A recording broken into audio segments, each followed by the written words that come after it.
खुलुमबाय आं सिब्रानि ब्रह्म नोंथांमोनखौ आंनि sbbodonews चेनेलाव गासैखौबो बरायबावनाय थाबाय नोंथांमोननि थाखाय आं गोदान मोनसे भिडिअ लानानै फैबावबाय अन्नानै भिडिअखौ जोबजासिम नायलांदो 22 सान लैथोआवनो गोजावनानै थानाय सा 8 ना हमग्राफोरखौ रैखा खालामनो हाबाय सा 8 बांलादेशनि ना हमग्राफोरा थांनाय बोसोरनि 9 डिसेम्बरावनो ना हमनो थाखाय बंगब लैथो एबा बे अफ बेंगलाव गंसे FB आल हासान मुंनि नावजों थांदोंमोन 9 डिसेम्बरनिफ्राय ना हमनो थाखाय लैथोआव दावबायबाय थानाय समावनो 16 डिसेम्बराव पोरबन्दर सिमायाव नावनि इन्जिना गाज्रि जानानै लैथो सायावनो गोजावनानै थादोंमोन नाव बिगोमा हानिफ खालिफा बिथाङा ना हमग्राफोरनिफ्राय जेबो खौरां मोनैनि थाखाय आरो नावा फैफिनैनि थाखाय महिपुर पुलिस थानायाव 30 डिसेम्बराव खौरां हैदोंमोनब्लाबो सा 8 ना हमग्राफोरनि जेबो खौरांखौ मोननो हायाखैमोन नाथाय दा बांलादेशनि नेभिया पेट्रलिं होबाय थानाय समाव बिसोरखौ नुसननानै रैखा खालामहैनो हाबाय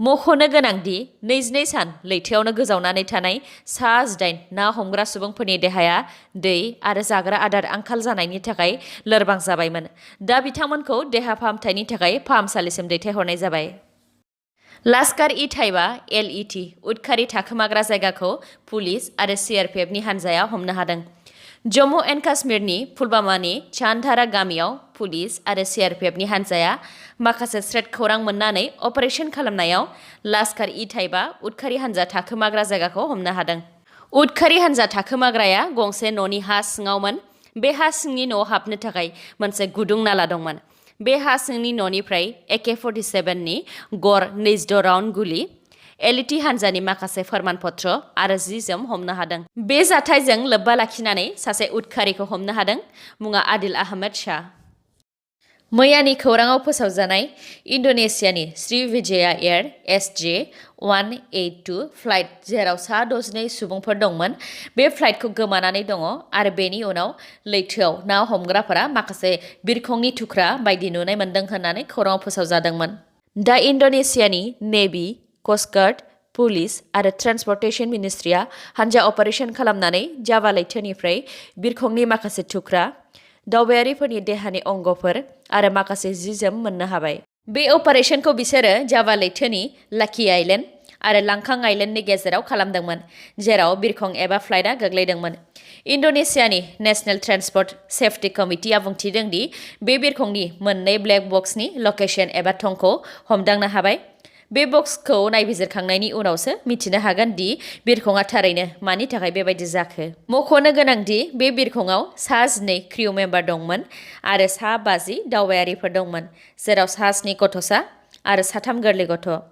बे जाथाया जोबोद दुखुनांथाव जादों सासे सुबुङा बुंथिनाय बायदिब्ला बे बिरखंआव बिथांनि नखरनि सा 5 फेमिलिफोर दंमोन जेराव 7 दाननि हौवासा गथ'बो दंमोन आबादारिफोरनि सायाव फिन रैखाथि बिफाननि गाग्लोबनाय आबादारिफोरनि सोमावसारनाया दान मोनसेनि बारा जाबाय सोरखारजों आबादारिनि मोनथाम बिलनि सायाव सावरायनायाबो 8थि खेब जाबाय नाथाय सोरखारनिफ्राय दासिमबो मोजां खौरां मोननो हायाखै आबादारिफोरा हारियानानि चिफ मिनिस्टार मन'हर लाल खट्टार बिथाङा मैया रायजो राजाफोरखौ आबादारिनि मोनथाम बिलनि मुलाम्फानि सोमोन्दै फोरमायनो थाखाय हारियानानि कार्नालनि किमला गामियाव मोनसे सावरायमेल खुंदोंमोन नाथाय हारियानानि चिफ मिनिस्टारा सावरायमेलाव सौहैनायनि सिगांनो आबादारिफोरा मोनथाम बिलनि हेंथायै गोसोम फिरफिला बिरहोनायजों लोगोसे सावरायमेलखौ बन्द खालामनो थाखाय सोमावसारदों आबादारिफोरनि सोमावसारनायखौ होबथानो थाखाय चिफ मिनिस्टार मन'हर लाल खट्टार बिथाङा रैखाथि बिफानखौ बिथोन होदोंमोन उनाव रैखाथि बिफाना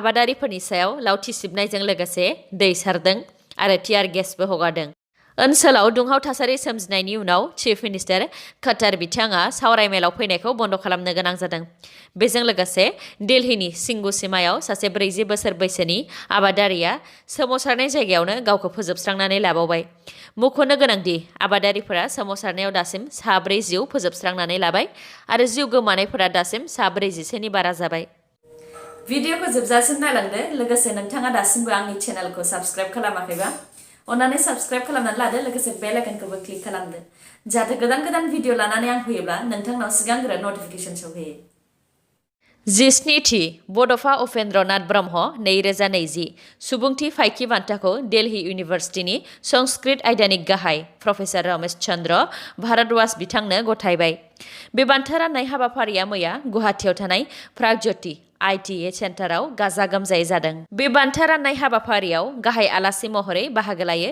नर्थ इस्ट लाइभ खौरां बिजोंनि गाहाय सुजुगिरि वासिबुर हुसैन आरो बिथांजों लोगोसे BTR नि गाहाय प्रमद बर' बिथां। प्रफेसर रमेश चन्द्र भारद्वाज बिथांनो बड'फा उपेन्द्रनाथ ब्रह्म 2020 सुबुंथि फायखि बान्था होनायजों लोगोसे बिथांनि बिसिनो 1 लाख रांनि चेक आरो आर'नाइ बायदि बायदि बावनानै मान होयो। मख'नो गोनांदि बे हाबाफारियाव प्रमद बर' बिथांजों लोगोसे रायजो सभानि बारग' MP बिश्वजित दैमारी बिथां आरो माखासे मानगोनां बिथांमोनहाबो दंफायोमोन। प्राइम मिनिस्टार नरेन्द्र मदि बिथाङा टुइटाराव बुहुमनि एक्टिभ पलिटिशियान एबा राजखान्थि दैदेनगिरिफोरनि मादाव बांसिन फलोअर लानानै सेथि फारियाव थानो हाबाय। बिथांनि सिगां आमेरिकानि बारग' प्रेसिडेन्ट डनाल्ड ट्राम्प बिथांमोन। डनाल्ड ट्राम्पनि टुइटार एकाउन्टखौ साननैसो सिगां जानाय दावराव दावसिनि उनाव टुइटारा अरायनि थाखाय बन्द खालामनानै होनायनि उनाव भारतनि प्राइम मिनिस्टार नरेन्द्र मदि बिथाङानो मुलुगनि मादाव टुइटाराव बयनिख्रुइबो बांसिन फलोअर थानाय एक्टिभ पलिटिशियान एबा राजखान्थि दैदेनगिरि जानो हाबाय। सिगां डनाल्ड ट्राम्प बिथांनिया 88.7 मिलियन फलोअर्समोन आरो प्राइम मिनिस्टार नरेन्द्र मदि बिथांनिया दा 64.7 मिलियन फलोअर्स।